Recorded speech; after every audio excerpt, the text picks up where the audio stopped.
নমস্কার বন্ধুরা, আশা করি আপনারা সবাই ভালো আছেন। আজকে আমি আপনাদেরকে নিরামিষ ঢেঁড়স রান্না করে দেখাবো। তো চলুন দেখে নেবেন আমি কিভাবে বানাই। প্রথমে ঢেঁড়স ধোয়ার পর আগে ধুয়ে নিয়েছি, তারপর শক্ত সাইডগুলি অল্প একটু কেটে ফেলে দিচ্ছি। একদমই কচি 200 গ্রাম ঢেঁড়স নিয়েছি। ধোয়ার পর কাটলে খুব ভালো, আর কাটার পর ধোয়া যাবে না, এর জন্য আগে ধুয়ে নিয়েছি।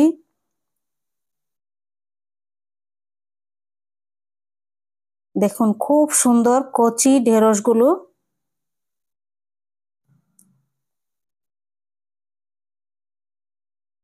সবগুলো এরকম করে আমি সাইডগুলি কেটে নিচ্ছি।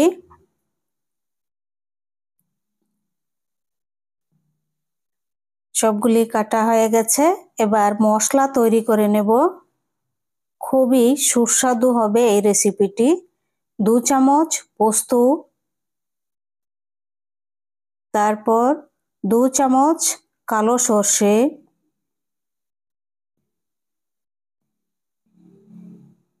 তারপর নিয়ে নিচ্ছি 1 চামচ এটি কিশমিশ, 1 চামচ, তারপর 1 চামচ আলমন্ড, তারপর 2 চামচ কাজু বাদাম। একসঙ্গে এটি ভিজিয়ে রেখে দেব 10 মিনিট। 1 পিস আদা দিয়ে দিচ্ছি, খুব সুন্দর গন্ধ হবে এর জন্যে, আর 2টি কাঁচা লঙ্কা। এবার অল্প জল দিয়ে ভিজিয়ে রেখে দেব 10 মিনিট, তারপর পেস্ট করে নেব এগুলো মশলাগুলো একসঙ্গে। এখন কেটে রাখা ভেন্ডির মধ্যে দেখুন ঢেঁড়সের মধ্যে আমি কি মশলা দেব দেখবেন।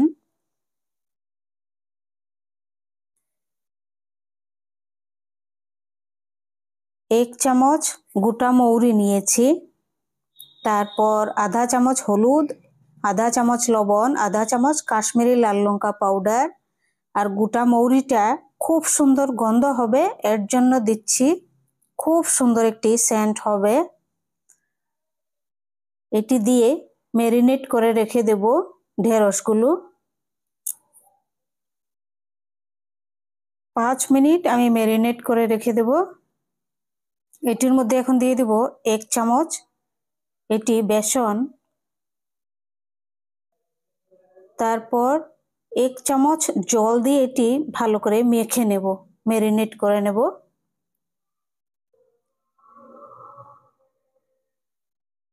অল্প একটু জল দিয়ে মেখে নিচ্ছি। দেখুন এটি 5 মিনিট রেস্টে রেখে দেব।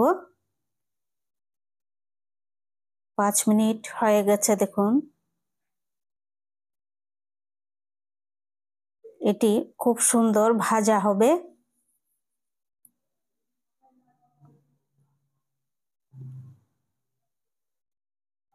এবার ভেজে নিচ্ছি। 3 চামচ সরষের তেলের মধ্যে ভেজে নিচ্ছি,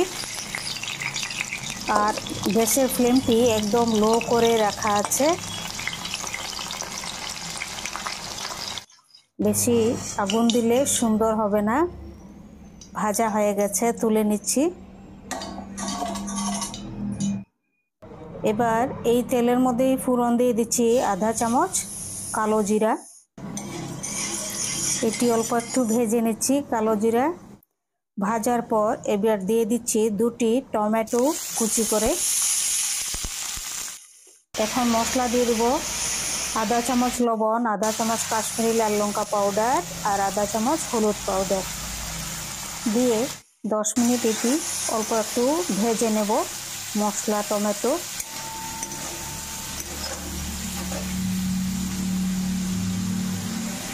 দশ মিনিট ভাজা হয়ে গেছে, এবার দিয়ে দিচ্ছি কাঁচা লঙ্কা 3টি।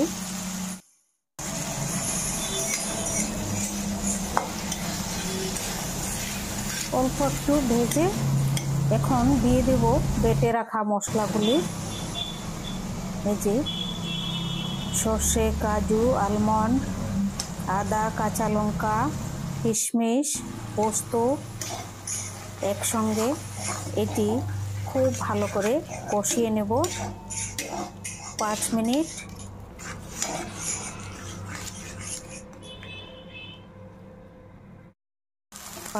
হয়ে গেছে।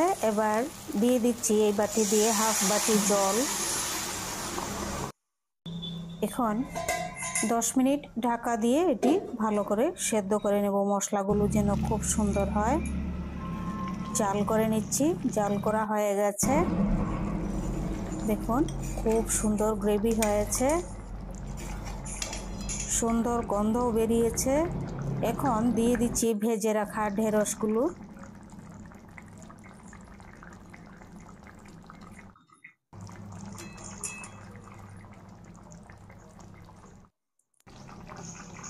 আপনারা চাইলে চিনি দিতে পারেন, আমি চিনি দেইনি। খুবই সুন্দর। ধনিয়া পাতাও দিতে পারেন, আমি ধনিয়া পাতাটা দেইনি। আপনাদের যদি রেসিপিগুলো ভালো লাগে সাবস্ক্রাইব করবেন, লাইক করবেন, শেয়ার করবেন, কমেন্ট করে জানাবেন কেমন হয়েছে ঢেঁড়স রান্না। একটি ঢেঁড়সও ভাঙেনি, দেখুন কত সুন্দর এজেটিস গোটা গোটাই রয়েছে। খুব সুন্দর। নামিয়ে নিচ্ছি। দেখুন আমার ক্যামেরার দোষে লাল লাগছে, কিন্তু লাল নয়, ঢেঁড়সগুলি সবুজই আছে। ক্যামেরার দোষ প্লাস ঘরে প্রচন্ড রোদ্রের জন্যে লাল লাল লাগছে দেখতে। সবাই ভালো থাকবেন, সুস্থ থাকবেন, আর সবাই আমার চ্যানেলটিকে সাবস্ক্রাইব করবেন, আমাকে সাপোর্ট করবেন সবাই।